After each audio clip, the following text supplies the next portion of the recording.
Hey YouTube, this is Southern Prepper 1. I'm going to keep expanding on you're stuck in the suburbs, you cannot move out. So right now it's not Mad Max yet. You've increased your security posture by getting with your friends, your neighbors, and you've done a few things. If you haven't seen the first video, I'll put a link in it. Go watch it, then come back to this one. It'll help you so much more. So all the stuff I've been talking about is something you can do right now to increase your security 100-fold in case SHTF. But let's take it a little bit further. You're not done yet. Building a defense, anywhere I've gone in the world, it's never a done thing. You never say, okay, it's done, this is awesome. No, every day you work on your defense. Every day you add more sandbags. You get the engineers there and get more HESCO baskets. It's a constant increasing your security level because the bad guy is studying you. And if he sees any weakness, he's going to take advantage of those. So by you increasing your security posture every day, it's letting him know that, hey, you're not going to catch me. You're not going to get in front of me and be able to use something I'm weak on to do me harm. So, next thing, we got this big tree line here. Let's just say it's 50 acres or 100 acres. Nothing's happening with it. But you got big trees and maybe you got underbrush. You need to get this cleared. First of all, it's not your property, so you're going to have to talk to the owner here. You could do a few things. If there is a fire hazard in your area, you could talk to him and say, hey man, I'm concerned, we've got all this dead vegetation on the ground. Can I just go in there and clean it up? Or hey, I've seen some snakes and all that junk in there, they're just making snakes, or maybe rats. Can I go in there? I won't cut anything, bigger than that, but can I go in there and clean all that dead debris up? And hopefully he'll say yeah. Or you might say, like in the south, there's kudzu or poison ivy. You could say, hey man, there's something not native that's spreading. I don't really want it to spread onto my property. Can I go in there and remove it? Hopefully he'll say yes. That way you can get all the underbrush. We don't want underbrush. For us, underbrush is bad because the bad guy can creep right up to our fence and put us under observation. I want to be able to see. Brush doesn't do me any good at this point. So if you can eliminate this brush, it'll also be good for fires. Remember this, I've seen many videos, I've seen it firsthand with my own eyes. Those wooden stockade privacy fence, 6 foot, they're really good to burn. They burn really good because they've been sitting outside for 10 years and they're dry as a bone. And those things will actually, if it starts back here, and this is a stockade fence, it will run the whole fence. And guess what happens? I've seen videos of it that runs the fence, then it hits the house and your house burns down. So just a side note, if you're in areas prone for wildfire and you not at your house because you evacuated, if you can take a couple sections of this fencing down or the section against the house, make that a fireproof material. So yeah, your fence is going to burn, but it'll burn up to that point and die out before it gets into your house. So chain link is actually better. It's not going to burn. So remove all this vegetation.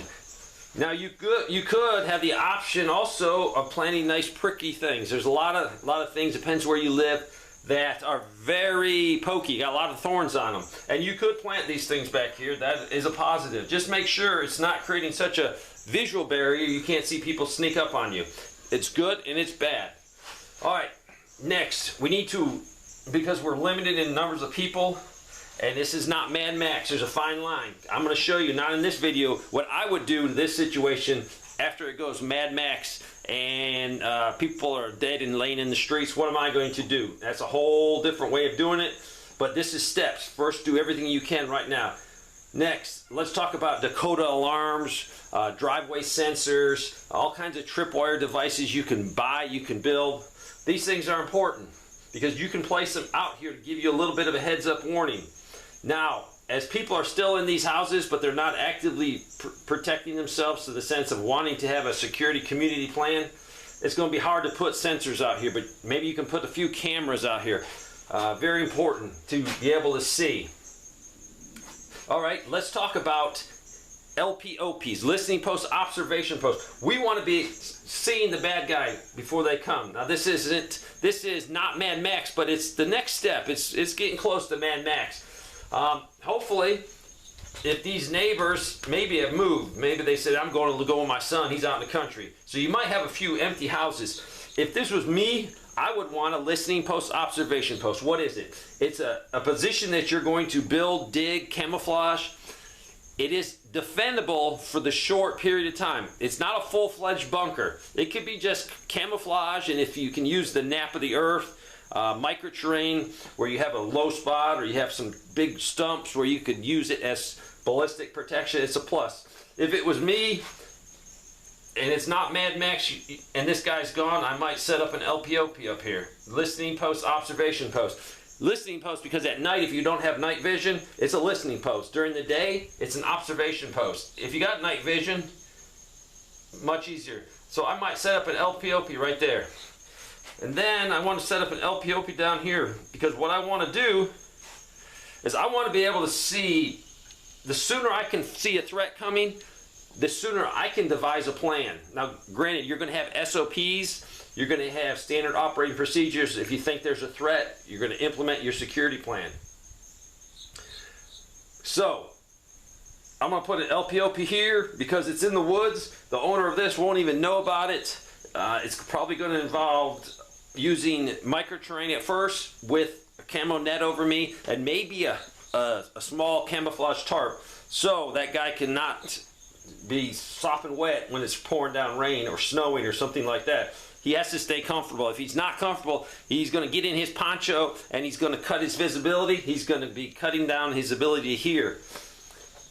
So we got LPOP. What this is doing is if there's a threat that comes down this road here, I can see it, I can react. I'm not planning on fighting from this position, but I could. I could initially engage and then immediately pull back. That does a few things. It lets me stay as long as possible to see what they're planning on doing. It also lets me maybe get the surprise on them and put a few good rounds or a couple mags into them. Also, it's their OODA loop. They're going to see me here, they're going to know the firing's coming here, so they're going to be maneuvering against this position. I have pulled back to my other position, so I'm going to have another advantage because they're going to think I'm here. Same with here. If I can see a couple miles down the road, I have a heads up that somebody's coming. That's all it is. Next, I need a casualty collection point. In the military, any operation we do, anything we do, we know where we're going to take injured people. You don't decide after someone gets hurt, it's already set up. And it could be a non-combative, a wife that has some medical training. Somebody with no training, with some equipment is better having it set up. So let's say we're going to set up our casualty collection point in this section of the garage. And that's our casualty collection point, CCP. So that way, if anybody gets hurt, we automatically know to funnel them back here. And this person's job, if we implement our security defense because of hostilities, we know where we're going to take our injured person. No questions asked, and they're going to get help.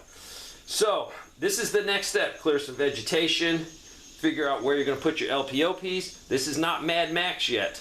Another thing I like, because you're saying block off the road. I've done videos on that. Yeah, you could block the roads off with cars. It's not that time. It's not that step right now. We got people in here that won't let us do it, and we don't want to have a big fight with these people. So there's a lot of things we can do. Say we know there's a threat coming. This LPOP definitely sees 5 vehicles coming down. They're looting, they're shooting, they're causing mayhem. They're marauders. They're coming down this road. We need to do something. It's right at that point of Mad Max.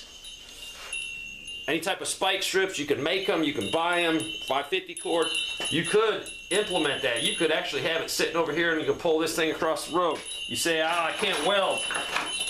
This isn't a 2x6, but get you a 16-foot 2x6, put nails in it. Guess what? You can run out there and you could drop that in the road.